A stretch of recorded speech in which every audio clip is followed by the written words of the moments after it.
नमस्कार दोस्तों। अभी मित्रों आज एक आपको विशेष जानकारी देना चाहता हूं मैं कि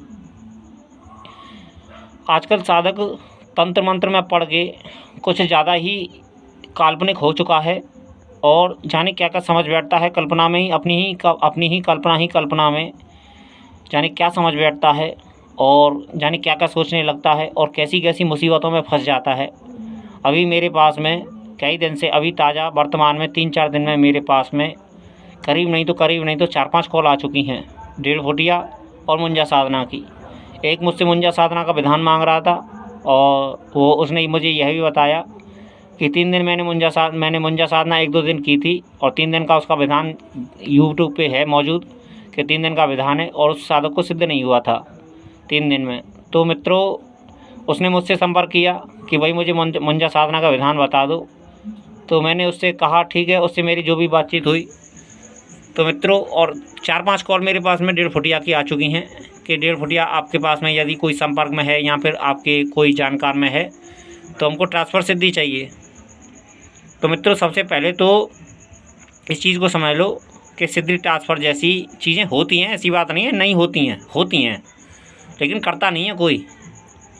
और ठगी का शिकार काफ़ी यूट्यूब पे हो रहा है क्योंकि बहुत से लोग ट्रांसफ़र कर रहे हैं, ट्रांसफ़र के नाम से अपने यूट्यूब वीडियो अपलोड करते हैं और जाने कैसे कैसे ठगते हैं उनको पता नहीं मित्रों।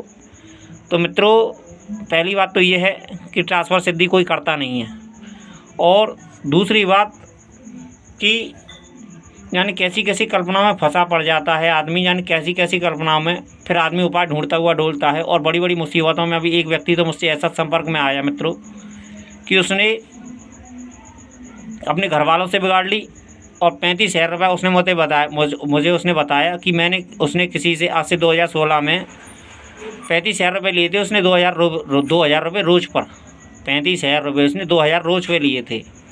तो अब मित्रों इस बात को सोचना चाहिए, व्यक्ति को थोड़ा सा सोचना चाहिए, बुद्धि रखनी चाहिए व्यक्ति को थोड़ा सा, इतनी भी कल्पनाओं में नहीं जीना चाहिए कि उसने 2,000 रुपये रोज़ पे लिए तो 30 दिन में उसके 60,000 रुपये तो ब्याज के बनते हैं और 35,000 रुपये वो अलग रहे। और आमदनी कमाता कितना है आमतौर पे आदमी, ज़्यादा से ज़्यादा 10,000, 15,000, 20,000 रुपये आदमी कमाता है। तो व्यक्ति को लेने से पहले यह सोचना चाहिए कि इस पैसे को हम चुकाएंगे कैसे। जाने क्या क्या सोचता है, क्या क्या आदमी, जाने क्या उसको ज़रूरत पड़ गई। मैंने उससे यह तो नहीं पूछा तो उसने मुझे बताया था कि मुझसे 2 दिन पहले उसकी कॉल आई थी, 2 दिन पहले संपर्क किया था उसने मुझसे कि आज उस पर उसी ब्याज के चलते 70-80 लाख रुपया हो चुका है उसी 35,000 रुपये के बदले। उसी 35,000 रुपये के हिसाब से 2,000 रुपये रोज़ के हिसाब से उस पर 70-80 लाख रुपया हो चुका है और उसने कई साधना भी कर रखी हैं लेकिन वो एक साधना के बलबूते नहीं टिका और उसने जाने क्या क्या बताया मुझे। कई के काली साधना में मुझसे बातें हुई हैं माता काली की और हनुमान जी की भी साधना की थी मैंने। तो उन्होंने मुझसे 51 दीपक मांगे तो मैंने 51 दीपक नहीं दिए उनको। और आज वो उसी व्यक्ति के नीचे जिस व्यक्ति से उसने पैसा लिया था मित्रों, तो उसने उससे करीब नहीं तो उसी के यहाँ नौकरी कर रहा है आज और ऐसी दबिश में ढह रहा है जिससे उसने पैसा लिया था वो दबंग आदमी है। उसने उस पुलिस के हवाले भी 1-2 बार पुलिस का केस भी हो चुका है बता रहा था मुझे। और हरबुज जिन भी उसको नंबर दिया करता था और लड़की के माध्यम से दिया करता था, ऐसे ही कुछ बता रहा था। तो मित्रों मेरी ये समझ नहीं आता लेकिन वो फिर भी मुसीबत से बरी नहीं हुआ तो उसने मुझसे मदद मांगी। तो उसने मुझसे कॉल की पर बात हुई थी मेरी। तो मित्रों ऐसा होता है इस ज़माने में, हमको इतनी भी कल्पनाओं में नहीं जीना चाहिए। हम किसी भी साधना को सिद्ध करने से पहले हमें उसका विधान लेना पड़ता है, साधना को सिद्ध करना पड़ता है। जब हम साधना 21 दिन का नियम पूरा करते हैं तब हमें इसका लाभ मिलने लगता है, लेकिन लाभ भी ऐसा नहीं मिलता है जैसा व्यक्ति कल्पना में लेता है। पुस्तकों में कुछ ज़्यादा ही बढ़ा चढ़ा के बता देते हैं, यहाँ पर यूट्यूब पे कुछ ज़्यादा ही बढ़ा चढ़ा के बता देते हैं। यह ठीक है कि यह हमारी शक्तियाँ मदद करती हैं और काफ़ी हद तक मदद करती हैं, लेकिन मित्रों सोना कोई नहीं बरसाती। कोई भी साधना सबसे पहली बात तो पैसा नहीं देती है, यह सबसे पहले यह समझ लो।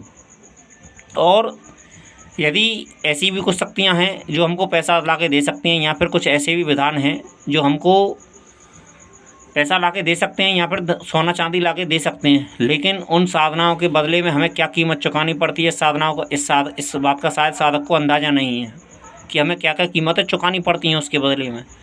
हमारा मनुष्य जीवन बेकार हो जाता है उसके बदले। यदि मैं मान के चलूँ, क्योंकि जितना मैं जानता हूँ उतना मैं कह रहा हूँ मित्रों, और आप लोगों को सलाह दे रहा हूँ कि तंत्र मंत्र ठीक है, तंत्र मंत्र में तंत्र मंत्र में पढ़ के जाने कितने लोगों के घर बिगड़ गए, और ऐसे ही शराब के चक्कर में बिगड़ जाते हैं, और जाने कितने लोगों के घर बिगड़ गए। और आदमी, बहुत से लोग तो पागल हो के इस लाइन से पागलों की तरह सड़कों पे डोलते हैं।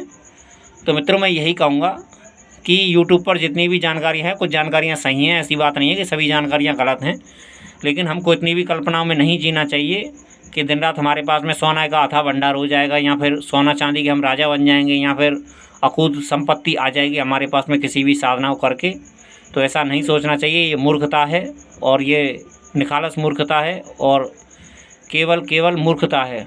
हमको कोई भी शक्ति लाभ देती है, काफ़ी हद तक लाभ देती है, हमारे व्यापार वृद्धि में होती है, या फिर हमारा मार्गदर्शन करती है, या फिर हम किसी का भूत भविष्य बता पाते हैं, यह बात सही है। लेकिन ऐसी भी दौलत नहीं बरसती है कि हमको ज़रूरत हो 1 लाख की और हमको 50 लाख मिल जाए, या फिर 1 करोड़ मिल जाए किसी भी एक आदमी से। तो ऐसा भी नहीं होता है, क्योंकि पैसा बड़ी मुश्किल से कमता है इस दुनिया में, और कोई भी यूं ही पैसा नहीं लुटाता है, क्योंकि जिनके पास पैसा होता है वो बड़े फितनेगर होते हैं, और बड़ी मुश्किल से वो पैसा कमाते हैं, और उस पैसे को यूं ही नहीं लुटाते हैं। कोई तुम्हें 2-4 लाख रुपए दे देगा, 10-20 लाख रुपए दे देगा। आदमी को थोड़ा सोच समझ के जीवन जीना चाहिए। आमदनी उसकी 10,000 रुपया 15,000 रुपया है, और वो ख्वाबों में 1 लाख रुपया और 2 लाख रुपया देखता है, और तो ऐसा मूर्खता नहीं करना चाहिए। तो मित्रों, मैं यही कहूँगा कि कल्पनाओं में अवश्य जिएँ, साधनाएँ अवश्य करें, लेकिन इतनी कल्पनाओं में ना जिएँ कि व्यक्ति की दशा बिगड़ जाए, या फिर गति बिगड़ जाए, या फिर उसका जीवन बिगड़ जाए।